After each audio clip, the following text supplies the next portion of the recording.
नमस्कार शुभ विजया बांगलार बार्तार समस्त दर्शकদের বাংলার বার্তা টিমের পক্ষ থেকে আপনাদের শুভ বিজয়া জানাচ্ছি।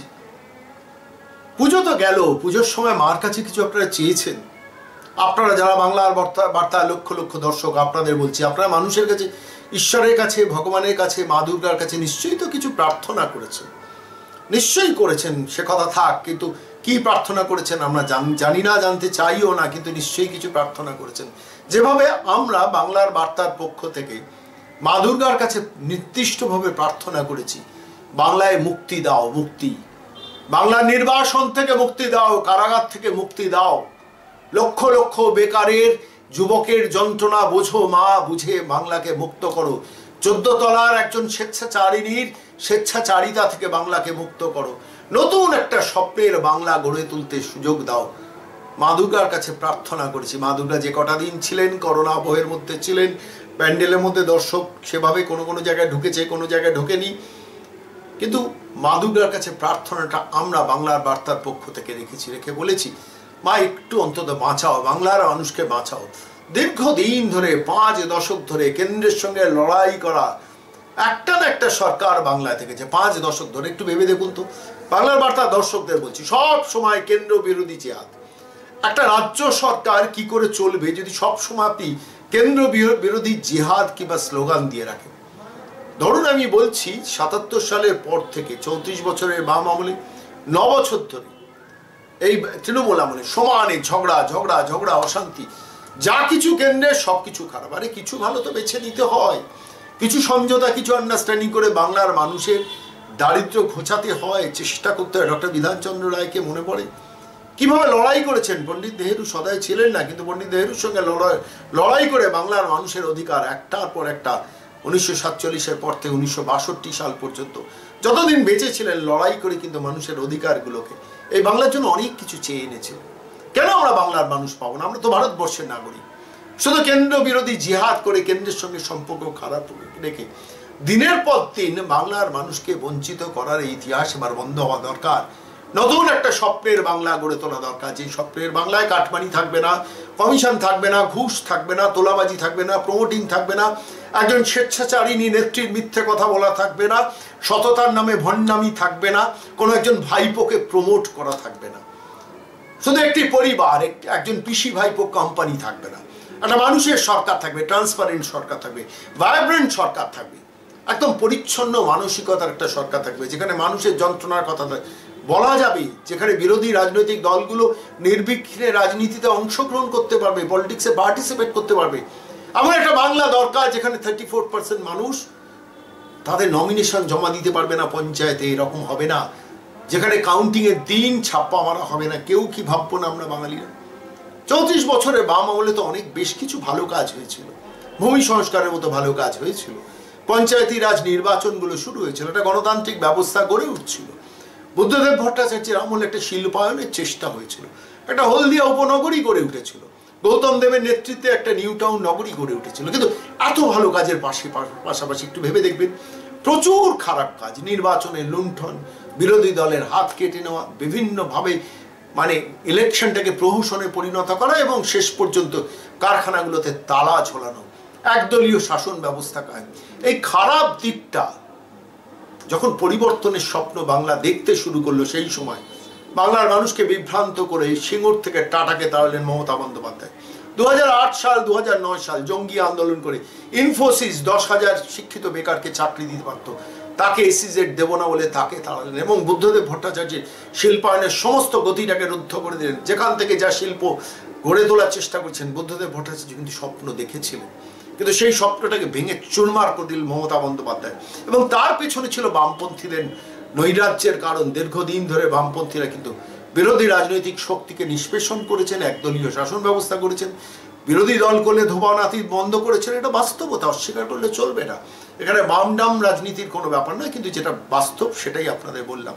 এবং এই রাজনীতি করতে করতে মমতা বন্দ্যোপাধ্যায়ের উত্থান এবং পরবর্তীকালে সেই মমতা বন্দ্যোপাধ্যায় কিন্তু বাংলার মানুষকে সেই সুযোগে টাটা থেকে সিঙ্গুরকে তাড়িয়ে দিলেন এবং একটির পর একটি শিল্প প্রক্রিয়া ধ্বংস হলো এবং বুদ্ধদেব ভট্টাচার্যের শিল্পায়ন শেষ পর্যন্ত হলো না। আবার মমতা বন্দ্যোপাধ্যায় ক্ষমতায় এসে প্রথম 6 মাস বোঝা যায়নি, তারপরে বোঝা গেল কি সাংঘাতিক এক মানুষ।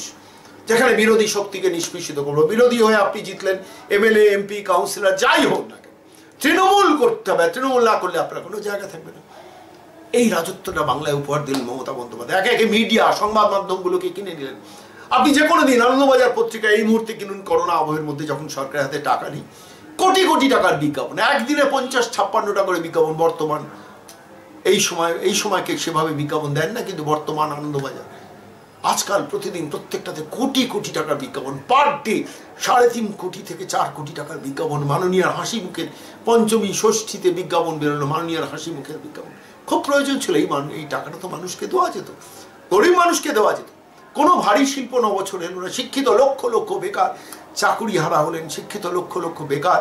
তারা স্কুল সার্ভিস কমিশন, প্রাইমারি স্কুলের বোর্ডের পরীক্ষা, college service commission, WBCS, group D পরীক্ষায় উত্তীর্ণ হয়ে তারা চাকরি পেলেন না, পরীক্ষাতেই বসতে পারলেন না 3-4 বছর ধরে। পার্ট টাইম শিক্ষকরা 1,500 টাকা 2,000 টাকা মাইনেতে চাকরি করছে। ভাবতে পারেন, মাস্টার ডিগ্রি করা, 35 বছর বয়স, 10 বছর ধরে একটা স্কুলে 1,500 টাকা 2,000 টাকায় পার্ট টাইমে শিক্ষকতা করে সকাল 10টায় ঢোকেন, সন্ধ্যে 6টায় বাড়িতে যান। তার কারণ কিছু প্রাইভেট টিউশনই পাওয়ার জন্য। ভোকেশনাল টিচার 1,400 টাকা, 1,800 টাকা। এমটেক করা ছেলেরা ভোকেশনাল টিচার স্কুলে শিক্ষকতা চাকরি করছে। এই বাংলাতে উপহার দিয়েছেন 1,25,000 যুবশ্রী বেকার যুবকদের চাকরি দেবো বলে প্রতারণা করেছেন। SLO কর্মীরা চাকরি হারিয়েছে দিনের পর দিন। কি ভয়ানক পরিস্থিতি! আপনি ভাবুন, পুলিশের 60,000 রাজ্য পুলিশের পোস্ট, 40,000 কলকাতা পুলিশের পোস্ট ভ্যাকেন্ট রেখে সিভিক পুলিশ দিয়ে, সিভিক ভলেন্টিয়ার দিয়ে সিভিক পুলিশ করে কাজ চালানো হচ্ছে। দিনের পর দিন ছেলেগুলো চাকরি করছে উইদাউট অ্যাপয়েন্টমেন্ট লেটার। তারা 24,000 টাকা মাইনে পেতে পারত, তারা 30,000 টাকা মাইনে পেতে পারতো। 8 বছর কাজ করলে 35,000 টাকা একজন কনস্টেবলের মাইনে হয়। সেখানে একজন সিভিক ভলেন্টিয়ারকে 8,000-9,000 টাকায় ফেলে রেখে দেওয়া হয়েছে। দিনের পর দিন এক্সপ্লয়টেশন হয়েছে। আর মাননীয়া চুল্লু খেয়ে মারা গেলে 2 লাখ টাকা দিয়েছেন। প্রত্যেকটা ক্লাবকে নিয়ম করে 5 লাখ 10 লাখ করে দিয়ে গেছেন। এই দুর্গাপুজোর বাজারেও 2 কোটি টাকা 3 কোটি টাকা দুর্গাপুজোগুলোতে 50,000 টাকা ক্যাশ ডাউন করেছেন এবং অন্যান্য ভাতা টাতা বাদে আরো 1 লাখ টাকা দিয়েছেন। কেউ কিছু বলবেন না। কেন বলবেন না? একজন মন্ত্রীর গাড়ির কনভয় সেনকে দেখলাম 8টা গাড়ির কনভয় ছুটছে। কেন? কিসের জন্য? কথায় কথায় জেলা শহরে মন্ত্রীরা যান, হেলিকপ্টারে যান। কেন? কিসের জন্য? মুখ্যমন্ত্রীর গাড়ির কনভয় 30 থেকে 40টা গাড়ির কনভয় থাকে। ট্যাক্স তেল পড়ে না, মানুষের খরচ হয় না। মুখ্যমন্ত্রী কোনো একটা জেলা শহর সফরে গেলে 2,000 পুলিশ এমপ্লয়েড হয় সমস্ত কাজ ব্যতি রেখে। সমস্ত সরকারি অফিসগুলোতে কন্ট্রাকচুয়াল লোক, এবং তাও ব্যাকডোর দিয়ে ঢোকানো, তৃণমূল পার্টি অফিস থেকে ঢোকানো। ভাতার নামে দুর্নীতি। 7.5 লক্ষ পুরোহিত, সেখানে 8,000 না 9,000 পুরোহিতকে তাও তৃণমূল পার্টি অফিস থেকে রিক্রুটমেন্ট। বিশ্বাস, সাহা সব পুরোহিত হয়ে গেছে। আপনি ভাবুন, আমফানে ত্রিপলগুলো পর্যন্ত লুট হলো, রেশনের চাল লুট হলো। প্রধানমন্ত্রী আবাস যোজনা, আপনি জানেন না আপনার নামে বাড়ি হয়ে গেছে, টাকা হাফিস হয়ে গেছে। বাড়ি করতে গেলে 20,000 টাকা ইনাম দিতে হবে। জনধন যোজনা, কেন্দ্রীয় সরকারের জনধন যোজনা, সেখান থেকে আপনার 500 টাকা ঢুকলে 300 টাকা কাটমানি চলে যাচ্ছে। কেন এই সিচুয়েশন হবে? আয়ুষ্মান ভারত আটকে রাখা হলো। গরিব কৃষকরা 6,000 টাকা করে প্রধানমন্ত্রীর এতে কৃষক যোজনার টাকাটা পেতে পারত। 2 বছর দিতে দেওয়া হলো না। কেন? প্রধানমন্ত্রী সুনাম হয়ে যাবে। আরে মানুষ টাকা পাচ্ছে, সেন্ট্রাল গভর্নমেন্টের প্রজেক্ট, দিতে গেলেও অসুবিধা আপনার। কোন রাজত্ব চালাচ্ছেন? মা দুর্গার কাছে প্রার্থনা করেছি, মা দুর্গা, মা তুমি এই শাসনের অবসান করো। লক্ষ লক্ষ শিক্ষিত বেকার, আনএমপ্লয়েড বেকার, হতদরিদ্র মানুষ, গরিবের থেকেও গরিব মানুষ মুখ্যমন্ত্রীর কাছে চিঠি লিখছেন, আমাকে স্বেচ্ছায় মরতে দিন। হোমিওপ্যাথ ডাক্তাররা, যারা অন্য রাজ্যে 40,000-45,000 টাকা মাইনে পান, এই সরকারের আমলে 16,000 টাকা মাইনেতে রেখে দেওয়া হয়েছে। শেষ পর্যন্ত কিছুতেই যখন সরকার তাদের মাইনে বাড়াচ্ছে না, ফুল টাইম তারা ডিউটি করছেন, করোনা আক্রমণ গ্রামে প্রতিহত করছেন। শেষ পর্যন্ত হোমিওপ্যাথ ডাক্তাররা মুখ্যমন্ত্রীর কাছে আবেদন করেছেন যে আমাদের স্বেচ্ছায় মরতে দিন, আমরা আত্মহত্যা করবো, আপনার কাছে পারমিশন চাই। সামান্য পুলিশের যারা হোমগার্ড, তারা আন্দোলন করতে গিয়েছেন, তাদের সমস্ত জেলে ঢুকিয়ে রেখে দিয়ে ট্রান্সফার করা হয়েছে। পিটিএস বিল্ডিংয়ে করোনা পরিবেশের মধ্যে মানুষগুলোকে, পুলিশ কনস্টেবলদের থাকতে হচ্ছে। তারা প্রতিবাদ করেছিলেন। আমফান যেদিন হলো, ঝড়টা এলো, সেদিনকে মুখ্যমন্ত্রী নিজে ছুটে গিয়ে বলছেন আপনাদের সমস্যা আমি দেখবো। তারপরে দেখা গেল সবাইকে 300 কিলোমিটার 400 কিলোমিটার দূরে ট্রান্সফার করে দিয়েছে। কি ভয়ানক পরিস্থিতি বলুন তো রাজ্যটা। মা দুর্গার কাছে হাত জোর করে প্রার্থনা করছি, মা এই দুঃশাসন থেকে মুক্তি দাও। এক স্বেচ্ছাচারিণী এক মহিলা, তিনি নিজের ভাইপোকে শুধু রাজ্যের মুখ্যমন্ত্রী দেখবেন বলে রাজ্যটাকে শ্মশানে পরিণত করে দিয়ে গেলেন, সর্বনাশ করে চলে গেলেন। 5টা দশক বাংলার ক্ষতি করলেন, 5টা দশক বাংলার ক্ষতি করলেন। 2-3টে প্রজন্মকে শিখিয়ে গেলেন মিথ্যে কথা বলে কলার তুলে রাস্তায় ঘুরে বেড়াবে। আমি মুখ্যমন্ত্রী, আমি যদি দিনে 100টার মধ্যে 99টা মিথ্যে কথা বলি, তারপরে যদি আমার কোনো বিকার না থাকে, তোমরা তো আমার অনুগত সৈনিক, অনুপ্রাণিত সৈনিক, বলে স্বাভাবিকভাবে তোমাদের কেন বিকার থাকবে? তোমরা লজ্জাবোধ করবে কেন? ইলেকশনের দিন তো রিগিং করবে, ক্ষমতায় তোমাদের থাকতেই হবে।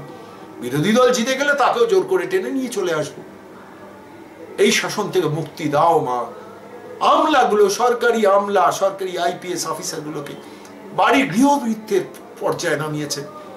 একটা প্রশাসনিক সভায় তুই তোকারি করেন না, প্রায় তুই তোকারির প্রতি মতো ব্যবহার করে। আত্মসম্মান বোধ যুক্ত যারা IPS অফিসার, IAS অফিসার দূরে সরে থাকেন। পুলিশ কর্মীরা কিভাবে এক্সপ্লয়েটেড হচ্ছে। অমিতাভ মালিক গুলিতে ঝাঁঝরা হয়ে গেল, তার প্রাণ বিমল গুরুং বাহিনী করলো। সেই অমিতাভ মালিকের বাবাকে বলেছিলেন, কথা দিয়েছিলেন এই সরকার প্রশাসন যে আমরা খুনিকে ধরে আনবো, বিমল গুরুংকে ধরে আনবো। দার্জিলিং এর পুলিশ অফিসার বলেছেন অমিতাভ মালিকের স্ত্রীকে, বিমল গুরুংকে এনকাউন্টার করে মারবো। আমরা যা শুনেছি অন্তত আজকে সেই বিমল গুরুং মমতা দেবীর আশ্রয়ে লালিত পালিত হয়ে যাচ্ছেন দার্জিলিং এ মমতা দেবীর হয়ে 3-4টে সিট জড়ো করতে। মাওবাদী ছত্রধর মাহাতোকে জেল থেকে খালাস করে নিয়ে এসে তাকে দিয়ে জঙ্গলমহলে হাসাতে চাইছেন, দার্জিলিংকে হাসাতে চাইছেন বিমল গুরুংকে দিয়ে। আসলে তো কাঁদাতে চাইছেন, যে কান্নার জল বাংলার গ্রামে গ্রামে, ঘরে ঘরে, শহরে মফস্বলে গরিব মানুষগুলোর দুবেলা ছড়াচ্ছেন নীরবে নিভৃতে। তারা যে পরিবর্তনটা চাইছে মনে প্রাণে, আজকে বাংলার মানুষের সেই পরিবর্তনটা দরকার। মা দুর্গার কাছে প্রার্থনা করেছি, এই 5টা দিন মা তুমি মুক্ত করো, এক স্বেচ্ছাচারিণীর রাজত্ব থেকে বাংলাকে মুক্ত করো। কোন রাজত্ব? আসুন আজকে বিজয়া দশমীর শুভেচ্ছা জানানোর পাশাপাশি একটু দেখি কাটমানির রাজত্ব। একজন মুখ্যমন্ত্রী আপনাদের দেখাবো 3টে ভিডিও কলেজ, যেখানে মুখ্যমন্ত্রী বলছেন, তার ডেপুটি স্পিকারদেরকে বলছেন, কি বলছেন জল থেকেও কাটমানি নিতে হবে। কে বলছেন? মুখ্যমন্ত্রী বলছেন, শুনবেন। তারপর দেখাবো মুর্শিদাবাদের জেলা সভাপতি, মুর্শিদাবাদের সাংসদ, মুখ্যমন্ত্রীর প্রিয় আবু তাহের খান, তিনি বলছেন কাটমানি থাকবে, ও কিছু করার নেই। অর্থাৎ ওই মুখ্যমন্ত্রীর অ্যাটিচিউডটা যেটা বলছিলাম, মানুষ থাকলে কাটমানি থাকবে। কি নির্লজ্জ একটা সরকার প্রশাসন বলুন তো। তার নির্বাচিত সাংসদ, একটা জেলা সভাপতি, তিনি বলছেন কাটমানি থাকবে। মুখ্যমন্ত্রী যদি বলেন, সাংসদ তো বলবেনি। আর তারপরে দেখবেন দোলা সেন, রাজ্যসভার সাংসদ, মুখ্যমন্ত্রীর প্রিয় পাত্র, তিনি বলছেন 75% আমি কালীঘাটে নিয়ে যাবো, কালীঘাট নয় তপসিয়াতে নিয়ে যাব, 25% আপনাদের রেখে দেবো, অডিট করিয়ে নিয়ে যাব। এই রাজত্ব থেকে মা মুক্তি চাই। আসুন দেখুন। তোমাদের তো টাকা দিয়েছে বলছে 4 কোটি টাকা, দাও না, কি অসুবিধা আছে? ওই টাকার কাটমানি তো কারো খাওয়ার প্রয়োজন নেই আশা করি। আগের বছর যা দিয়েছে স্যার, ওই টাকা থেকেও কাটমানি খেতে হবে টিউবওয়েলের জল থেকে। কাটমানি আর দুর্নীতির উপর ভর করে কি বিধানসভার বৈতরণী পার করতে পারবে তৃণমূল? দেখুন, কাটমানি এগুলো মানুষ যতদিন থাকবে কাটমানি ততদিন থাকবে, তো এগুলোর প্রাসঙ্গিকতা নেই। 21শে জুলাইয়ের আগে কানে দিলাম, 21শে জুলাইয়ের পরে আসবো। হিসেব পত্র অডিটরকে দিয়ে হিসেব করিয়ে আজ অব্দি কত তুলেছেন, ব্যাংকে কত রেখেছেন, বাড়ি কত নিয়ে গেছেন, সব হিসেব করে 4 আনা আপনাদের কাছে থেকে 12 আনা নিয়ে পার্টি ফান্ডে দিয়ে। দেখলেন আপনারা, শুনেছেন আপনারা, সব জানেন। কাটমানি, কমিশন, ঘুষ, আপনারা তো প্রত্যেকে কোনো না কোনো ভাবে ক্ষতিগ্রস্ত হয়েছেন। টাকা না দিলে কাজ হয় না, টাকা দিলেও কাজ হয়, তার কোনো নিশ্চয়তা নেই। রবীন্দ্রনাথ ঘোষ উত্তরবঙ্গের মন্ত্রী, তাকে আমরা দেখেছিলাম যখন ওই দিদিকে বলো কর্মসূচি চলছে, সেই সময় দেখেছিলাম একজন তৃণমূল কংগ্রেস কর্মীর পিতা বলছেন, আমার ছেলের জন্য 7 লক্ষ টাকা ঘুষ দিয়েছি, এখন আমার চাকরিটা হয়নি। লক্ষ লক্ষ টাকা দিয়েও, ঘুষ দিয়েও শেষ পর্যন্ত চাকরি না হয় এই রাজ্যের অধিবাসী আপনি পারতাম না এই বাংলাকে একটু পাল্টাতে, একটু পরিবর্তন করতে, একটা ট্রান্সপারেন্ট, একটা পরিচ্ছন্ন সততার সঙ্গে রাজনীতি করবেন, এটি সরকার প্রশাসন পেতে পারতাম না আমরা? আমাদের তো এই রাজ্যেই তো জন্মেছিলেন শ্রীরামকৃষ্ণ, এই রাজ্যেই তো ছিলেন স্বামী বিবেকানন্দ, শ্রী শ্রী রামমোহন, বিদ্যাসাগর, নেতাজি সুভাষচন্দ্র বসু, রবীন্দ্রনাথ ঠাকুর, দেশবন্ধু চিত্তরঞ্জন দাস, বাঘা যতীনের বাংলা। সেই বাংলায় একটু পারতাম না আমরা পেতে একটা ট্রান্সপারেন্ট বাংলা, একটা স্বচ্ছতার প্রতিমূর্তি বাংলা, যেখানে দাঁড়িয়ে শাসক বিরোধীদের কাছে টেনে আনবেন, বিরোধী যারা নির্বাচিত হবেন জনপ্রতিনিধি তাদের বলবেন তোমাদের কিনবো না, তোমাদের কি কথা বলার আছে বলো আমার কাছে। এইটুকু বলতে পারতো না, একটা পরিচ্ছন্ন বাংলা আমরা পেতে পারতাম না। বারবার সে কথাটা কেন বলি জানেন? বলি এই কারণে, এই বাংলার একটা ইতিহাস আছে, একটা রেনেসা আছে, একটা ঐতিহ্য আছে। What Bengal thinks today India thinks tomorrow কে বলেছিলেন আপনারা সবাই জানেন। সেই বাংলা আজকে সবার শেষে। বাংলার মুখ্যমন্ত্রীকে দেখলে বাংলার বাইরে প্রবাসী বাঙালিরা অন্য স্টেটের মানুষের কাছে বিদ্রুপ শোনে। বাংলার বাইরে, ভারতবর্ষের বাইরে যেসব বাঙালিরা সারা পৃথিবীর বিভিন্ন দেশে ছড়িয়ে আছেন, তারা যখন বাংলার কথা বলেন তখন মুখ্যমন্ত্রীর নাম করে ব্যঙ্গ করেন, বিদ্রুপ করেন। সারা পৃথিবীর মানুষ, ভারতবর্ষের মানুষ সেই বাংলার চেহারাটা মা দুর্গার কাছে প্রার্থনা করেছি, ফিরে দাও না বিবেকানন্দ, বিদ্যাসাগর, শ্রীরামকৃষ্ণ। অসুবিধাটা কোথায়? শ্রীরামচন্দ্র, অসুবিধাটা কোথায়? রবীন্দ্রনাথ, দেশবন্ধু চিত্তরঞ্জন। একটা স্বপ্নের বাংলা গড়তে আমরা পারি না? আসুন ভাবুন, আপনাদের সবাইকে ভাবতে হবে। একটা নতুন প্রতিচ্ছবি থাকবে বাংলায়, যেখানে বাংলায় দাঁড়িয়ে মানুষ মুক্ত কণ্ঠে কথা বলতে পারবে, বিরোধী সমালোচনা করতে পারবে, গণতান্ত্রিকভাবে নির্বাচিত হওয়ার আগে ভাববেন আমার প্রাণটা চলে যেতে পারে আমি ইলেকশনে দাঁড়াতে গেলে। যে বাংলায় দাঁড়িয়ে একজন শিক্ষিত বেকার বলবে পরীক্ষা দিয়ে যোগ্যতার ভিত্তিতে আমি চাকরি পেয়েছি, কাটমানি কমিশন ঘুষ দিয়ে 6 লাখ টাকা, 8 লাখ টাকা, 10 লাখ টাকা দিয়ে আমাকে চাকরি পেতে হয়নি। কোনো বেকার যুবককে, কোনো শিক্ষিত বেকার যুবককে একবারের জন্য রাস্তায় আন্দোলনে নামতে হবে না। কোনো পুলিশের কর্মীকে ভাবতে হবে না যে আমার প্রতি অবিচার হচ্ছে, কোনো হোমগার্ডকে ভাবতে হবে না, কোনো সিভিক ভলেন্টিয়ারকে ভাবতে হবে না যে আমি অ্যাপয়েন্টমেন্ট লেটার ছাড়া চাকরি করছি, কোনো যুবশ্রীকে ভাবতে হবে না যে 12 বছর 1,25,000 শিক্ষিত বেকার যুবককে প্রতারণার জন্য রাস্তায় আন্দোলনে নামতে হচ্ছে। কাউকে ভাবতে হবে না। সেরকম একটা বাংলা আমরা পেতে পারি না? একটু ভাবুন। আসুন আমরা এই পুজোতে যারা দৃষ্টান্ত স্থাপন করেছেন বেলুড় মঠ, সেই বেলুড় মঠের এক স্বামীজির একটি ছোট্ট নিবেদন দিয়ে আমরা শেষ করব। তার আগে আমাদের রাজ্যের মুখ্যমন্ত্রীকে স্মরণ করব, মুখ্যমন্ত্রীর কথাগুলোকে স্মরণ করব, এবং তারপর ওই বেলুড় মঠে শ্রী শ্রী রামকৃষ্ণ পরমহংস দেবের ভাবাদর্শী দীক্ষিত এক স্বামীজির নিবেদন দিয়ে আমরা বাংলার বার্তার আজকের এই নিবেদন শেষ করব।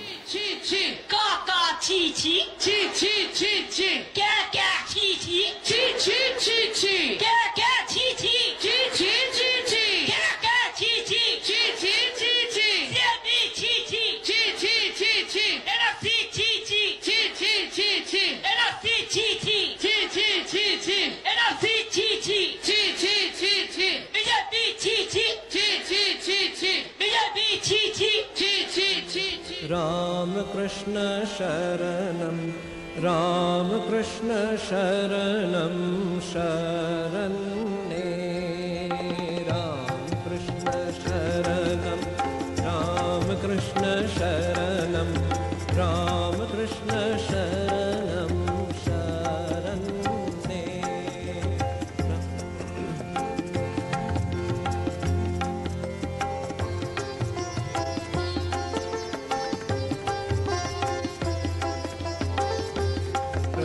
कृपा हे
शरणं रामकृष्ण शरणं रामकृष्ण शरणं शरणं मे जय जय रामकृष्ण शरणं रामकृष्ण शरणं रामकृष्ण शरणं शरणं मे नमः श्री गुरवे नमः श्री गुरवे नमः श्री गुरवे नमो नमो नमः श्री गुरवे नमः श्री गुरवे नमः श्री गुरवे नमो नमो जय जय रामकृष्ण शरणं रामकृष्ण शरणं रामकृष्ण शरणं शरणं मे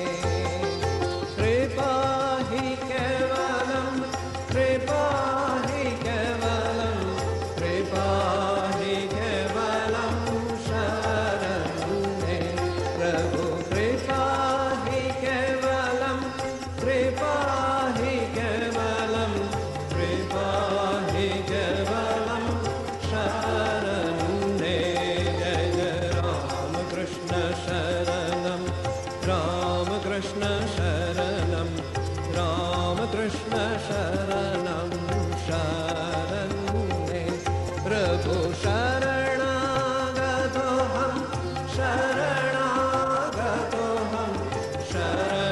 शरणागतोऽहं शरणं मे प्रभु शरणागतोऽहं शरणागतोऽहं शरणागतोऽहं शरणं मे जय जय रामकृष्ण शरणं रामकृष्ण शरणं रामकृष्ण शरणं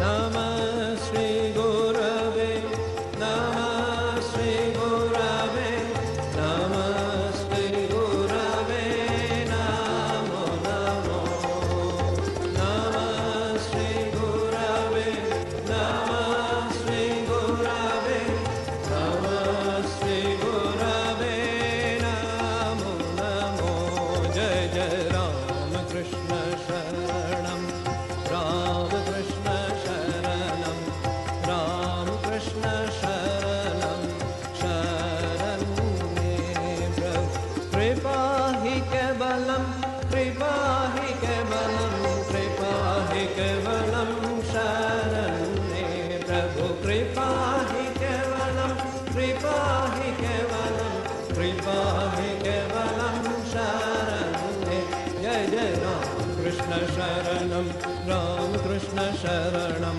रामकृष्ण शरणं शरणं मे जय जय रामकृष्ण शरणं रामकृष्ण शरणं रामकृष्ण शरणं शरणं मे शरणागतोऽहं शरणागतोऽहं शरणागतोऽहं शरणं मे प्रभु शरणागतोऽहं शरणागतोऽहं शरणागतोऽहं शरणं मे जय जय रामकृष्ण शरणं रामकृष्ण शरणं रामकृष्ण शरणं